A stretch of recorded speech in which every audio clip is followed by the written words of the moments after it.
Hello guys, welcome back to another video. Today we will talk about the most shocking moments that were happened in the Shibuya incident arc. But before moving on to discussions, please do subscribe. As you can see here, less than 1% of people who actually regularly watch me are my subscribers, so please do subscribe. I upload daily anime related videos. And now, let's rank the shocking moments. Number 10 is Hanami was crushed by Gojo's infinity. Hanami was the most durable of the disaster-cursed spirits.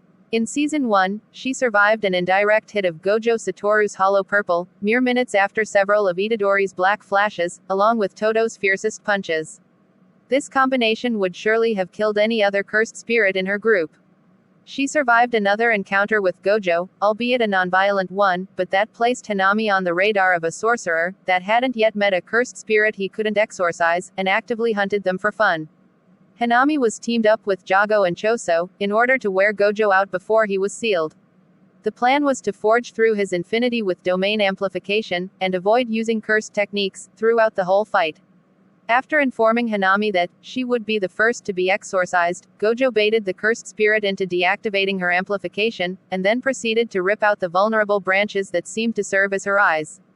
After functionally blinding Hanami, Gojo crushed her between an increasingly strengthened infinity and the subway wall they were trapped in.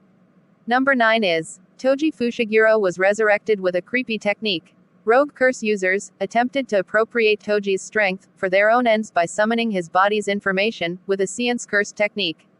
Their ritual was supposed to imprint Toji's body upon one of them, granting them his strength while retaining his chosen host's consciousness. Unfortunately, they didn't count on his soul being inextricably tied to his body's information, and Toji's will overpowering his would-be host. Toji wasted no time in killing his summoners, trapping his soul and body on Earth and forcing him to seek out strong fighters on instinct, until he eventually put himself to rest. Number 8 is Gojo was trapped in the prison realm. It speaks to Gege Akutami's strength as a writer, that even though their past was explored in a measly handful of episodes, the implied depth of Gojo and Geto Suguru's relationship was enough to realistically disarm the strongest sorcerer in his most vulnerable moment. Facing and defeating special-grade cursed spirits was simply business as usual for Gojo, but Kenjaku's emotionally manipulative decision to impersonate his best friend cost Gojo a precious few seconds, and that was all it took for the prison realm to completely trap him. Number 7 is Toji Fushiguro's invasion of Dagon's domain expansion. The shock of Toji's entrance was nothing compared to the carnage he unleashed upon Dagon. Seemingly oblivious to the fact that he was in another's domain, Toji completely dominated the special grade curse that had previously been beating down 2 grade 1 sorcerers with ease. Armed with moving but his fists and the playful cloud curse tool, Toji savagely attacked Dagon until he had exorcised the curse. Dagon didn't even have time to dispel his domain in an effort to recover. It naturally fell apart when the curse finally succumbed to Toji's overwhelming intensity. Number 6 is Choso's behavior after defeating Itadori. Choso got his wish quite early in the evening and immediately began to duel Itadori when he laid eyes on him.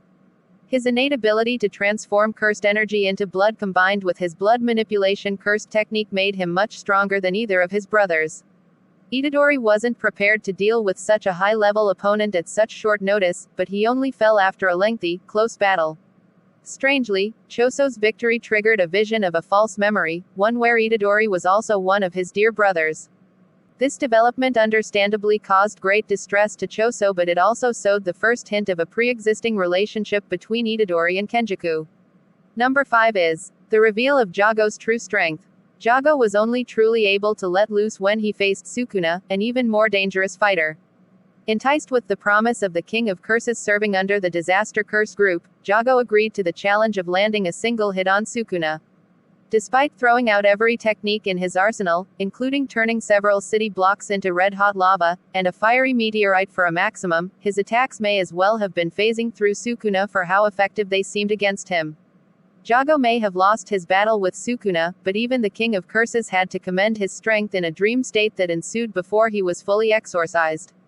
Number 4 is Sukuna's Massacre at Shibuya. After completely humiliating Jogo, another special grade curse, Sukuna then had to contend with General Mahoraga, the nigh-invincible Shikigami and crown jewel of Megumi Fushiguro's 10 Shadows technique. Mahoraga continued to adapt to every technique Sukuna threw at him, so the King of Curses was forced to unleash the most devastating domain expansion revealed so far. Malevolent Shrine continued to cut away at Mahoraga without relenting, but it was finally a mysterious second flame-based curse technique that Sukuna used to defeat the rampaging Shikigami. The unfortunate cost of the battle between titans was thousands of innocent lives destroyed as collateral damage. Number 3 is Mahito killed Nanami to torture Itadori. Unfortunately, it was the very fact of his relationship with Itadori that earned the vendetta Mahito had against him. Nanami endured Dagon's domain expansion, and the endless death swarm sure-hit technique of Horizon of the captivating Skanda for over a minute, before being bathed in Jogo's hottest flame, yet another attack from a special grade cursed spirit. Despite these, Nanami persisted, destroying countless waves of transfigured humans until he was too weak to properly defend against an ambush from Mahito and his idol transfiguration. His was one of the greatest endurance feats in all of Jujutsu Kaisen.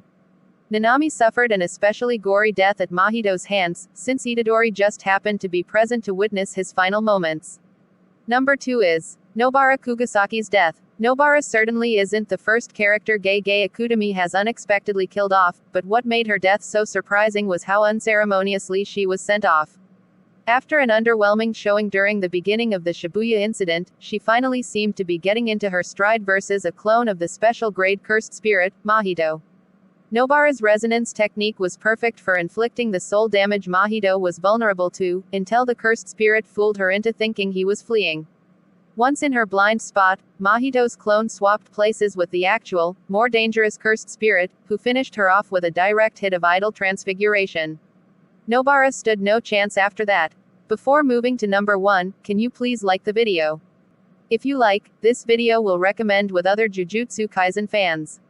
So please like. Number 1 is Mahito's true form exposed his evil core. Even if he might not have known it himself, this entire process was also one of self-actualization for Mahito, and he finally grasped the missing key when he managed to land a black flash. He managed to morph into the instant spirit body of distorted killing after a lengthy fight where his soul had been damaged far more than it ever had before and, as a result, couldn't withstand the joint pressure from both Todo and Itadori's blows. With just a few more months of practice, who knows what else Mahito would have been capable of. This shocking moments list is personally mine. What are some moments from the arc that shocked you? Tell me in the comment box.